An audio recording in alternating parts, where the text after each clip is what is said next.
friends, welcome back.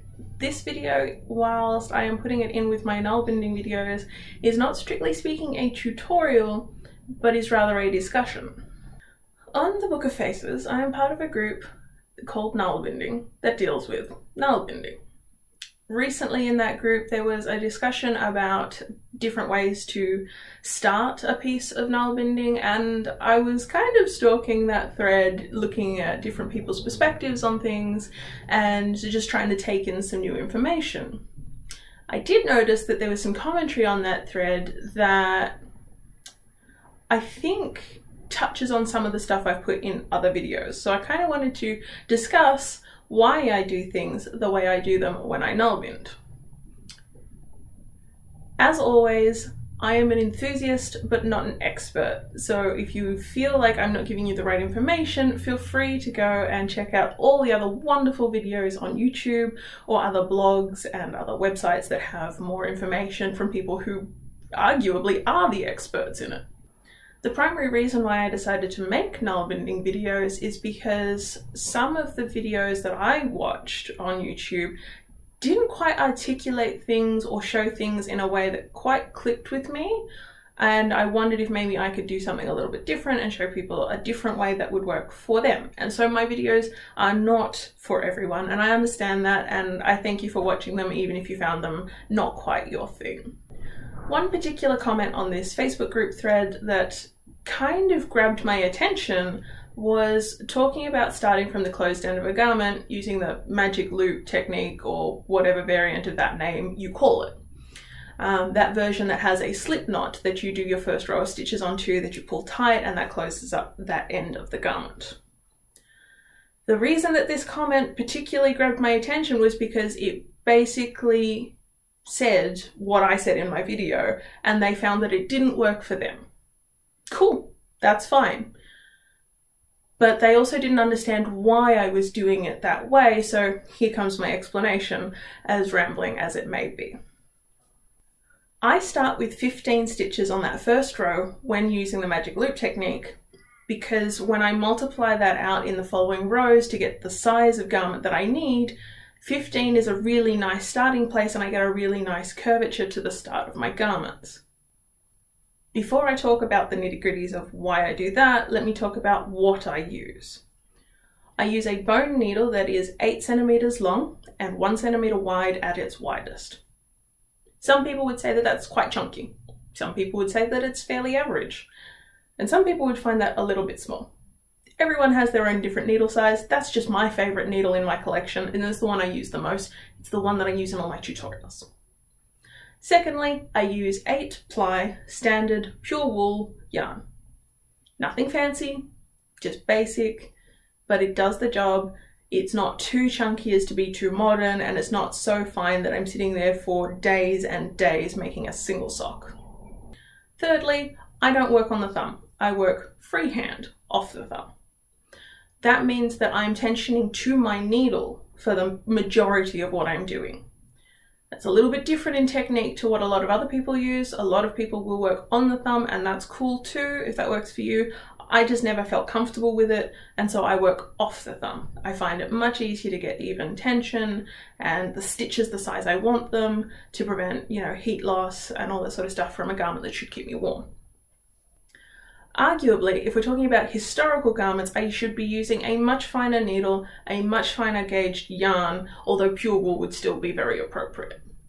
My stitches would be much tinier, the whole garment would take much longer, and the thickness of the fabric might be a bit thinner.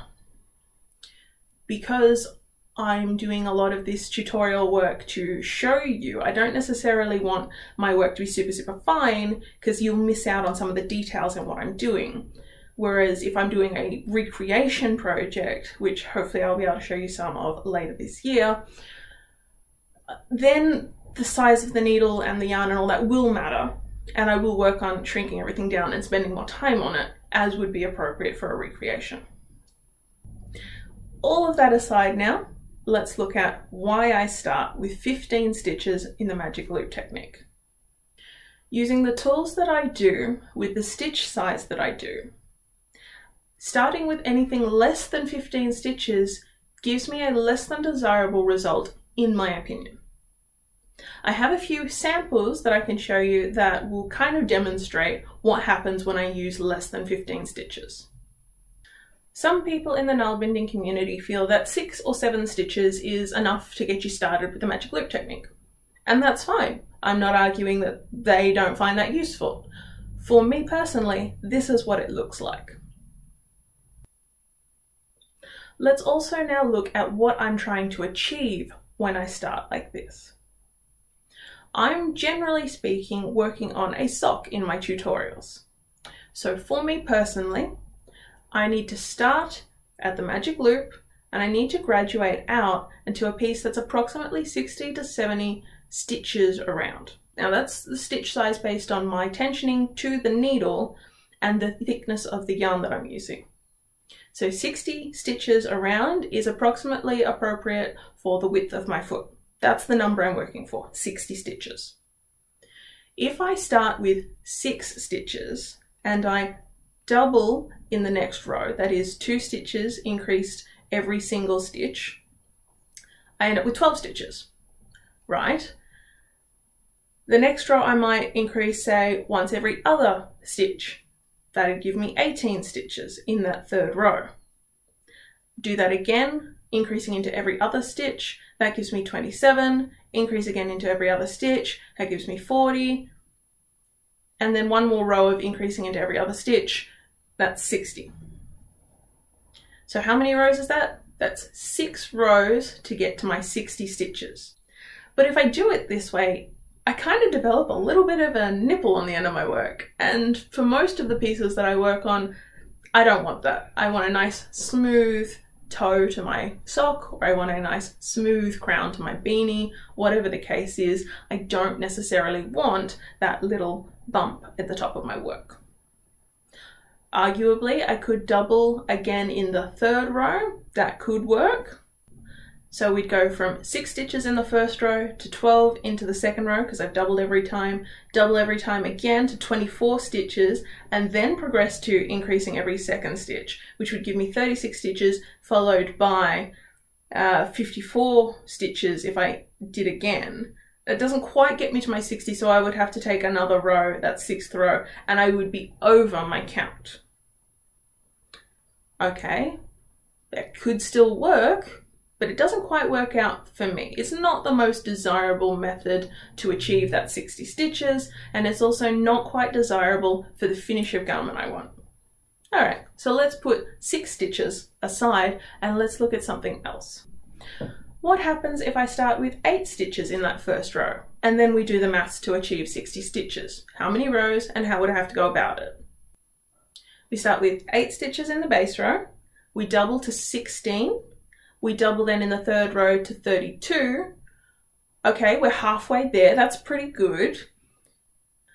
Then I increase every other stitch to increase into the 4th row to 48 stitches, getting closer. And then into the 5th row, I'm increasing every 3rd stitch. That brings us to 62. That's pretty good.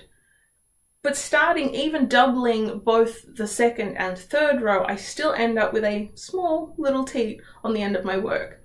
And I'm not really crash hot about that look. Alright, finally 10 stitches. There was a comment in this comment thread that said that 10 should be the most anyone should do. And you know what? You're not far off the mark there. I actually don't mind 10 stitches, it's just not optimal in my opinion. But let's look at 10 stitches anyway. How would we get to 60 stitches approximately if we use 10 stitches at the start? Okay, so we start with 10 stitches in the first row. Easy peasy. Then into the second row, what we do is we increase into every single stitch again, which brings us to 20. And then into the third row, what we're going to do is we're increasing every other stitch, which means that we're increasing to 30 in that third row. In the 4th row, we're going to increase every other stitch again, which brings us to 45 stitches. And then we're going to increase into every 3rd stitch in that last row, and that will give us a nice round number of 60.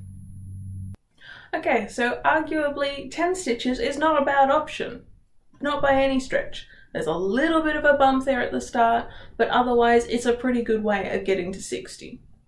That's totally fine. And if that works for you, brilliant. If this is the way you want to follow on from other people's patterns and stuff, just using the 10 stitches, increasing out, wonderful. That's cool. But for me, 15 stitches just gives it a little bit smoother finish, provided I increase out correctly. For me, working from 15 stitches, it's really easy to remember how I'm supposed to be increasing. So the first row, I make 15 stitches. That's the one on the magic loop. The second row, I'm increasing every stitch. The third row, I'm increasing every second stitch. And in the fourth row, I'm increasing every third stitch. And if my maths has worked out fine, that's 60 stitches. So in 4 rows, with easy progressions on each row, I've hit my goal, because with my size 9.5, approximately 41 euro sizing, I'm not sure what it is in American. So with my size foot, with my needle, my yarn, working in York stitch as I have with all of my tutorials so far, this is the best result for the socks that I make. It's also one of the best ways to increase out for a beanie in my opinion, although sometimes I will add in extra rows of increasing depending on the size of the beanie I'm trying to make.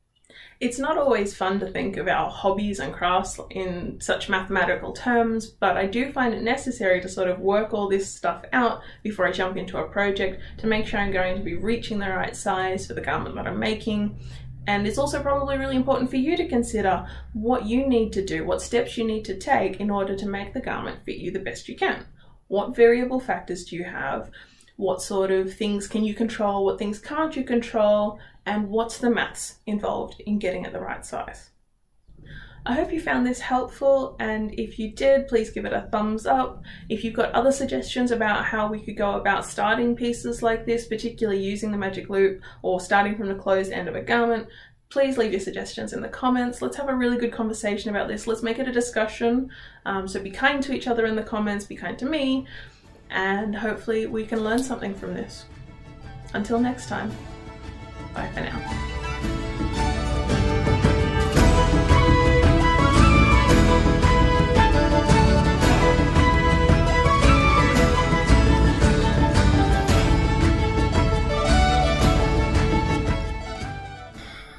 Hello. Yes, it's me. Ow, ow.